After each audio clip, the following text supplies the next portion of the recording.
I want to talk to you about juror number 9 and how her mindset applies to you. I was on a jury a few years ago, and I was shocked at the resources and care that was put into that jury trial and the number of people sitting still in two big rooms to handle one case all day long.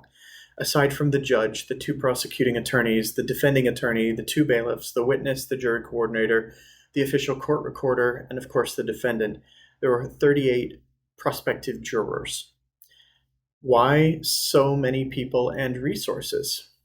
Our society's beliefs, of course. This is what's required to have fair trials.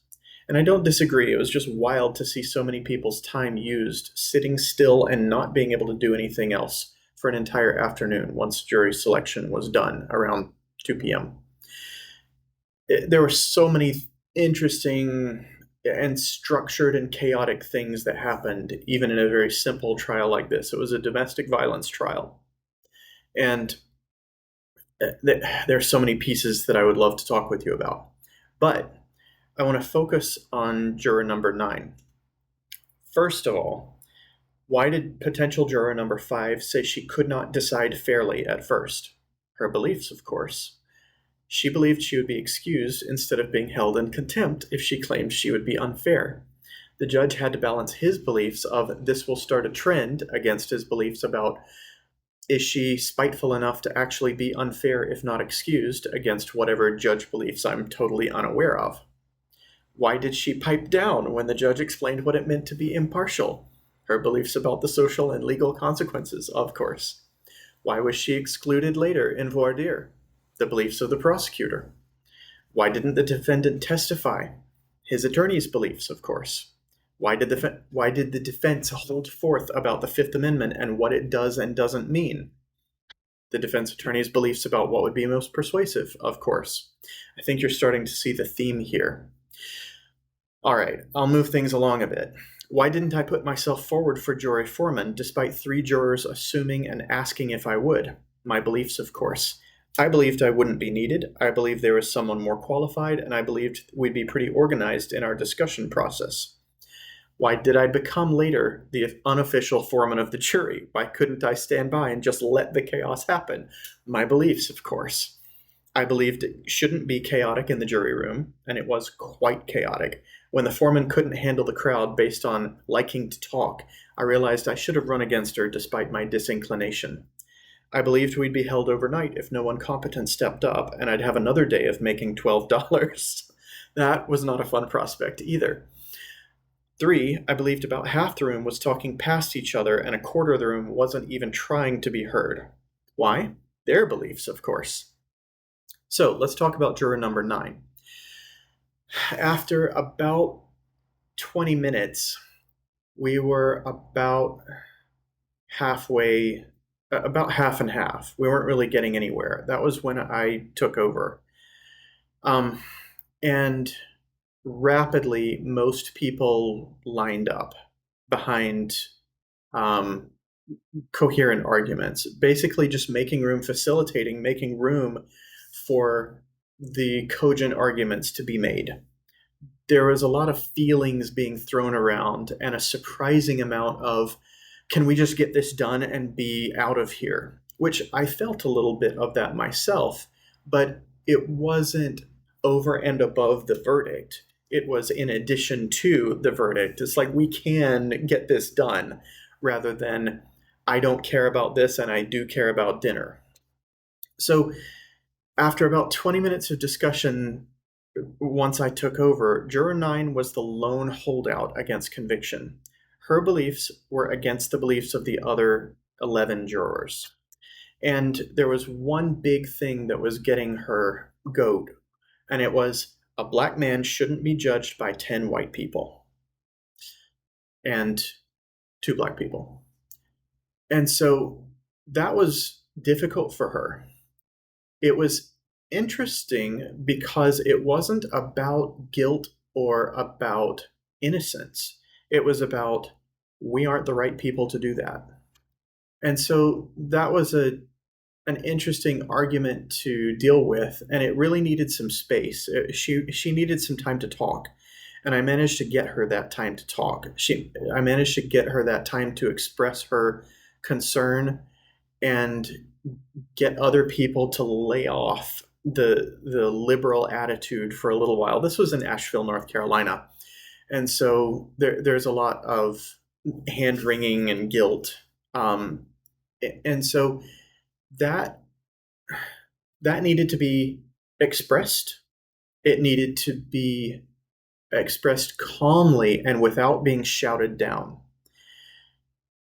So she eventually caved once she was heard, and I was shocked she did so.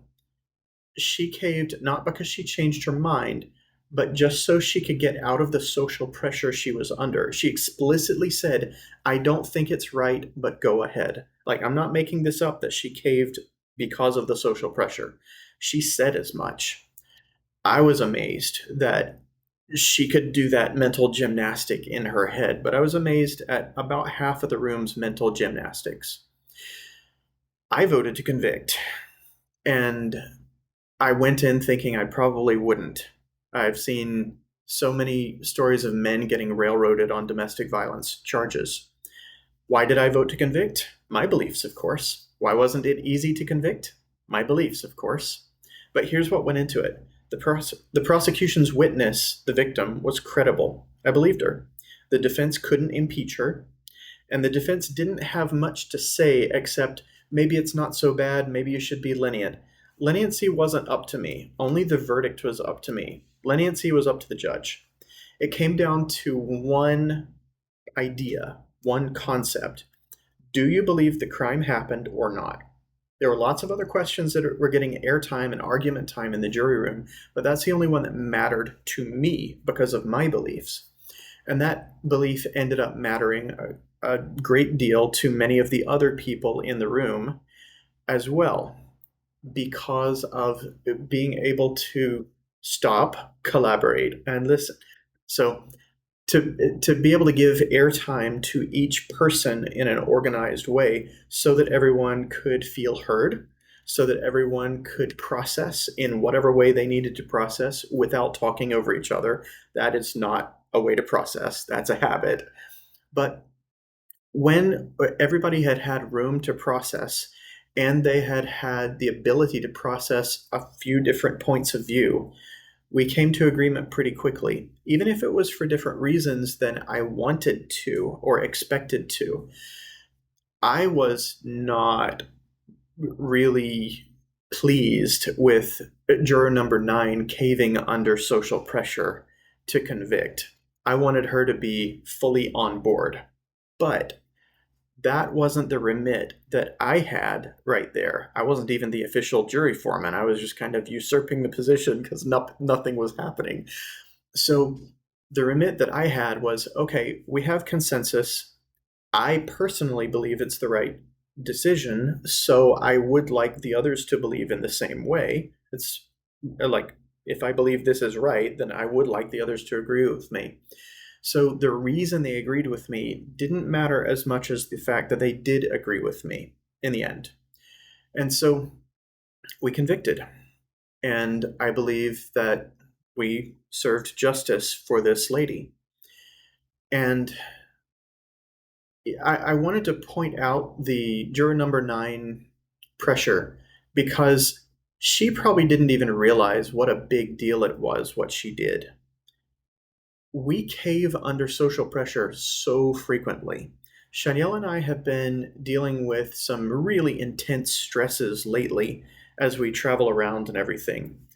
And it's only in the face of it's only in, like, as things approach minute by minute levels of decision making that I've been able to see just how powerful some of my own fears and beliefs are.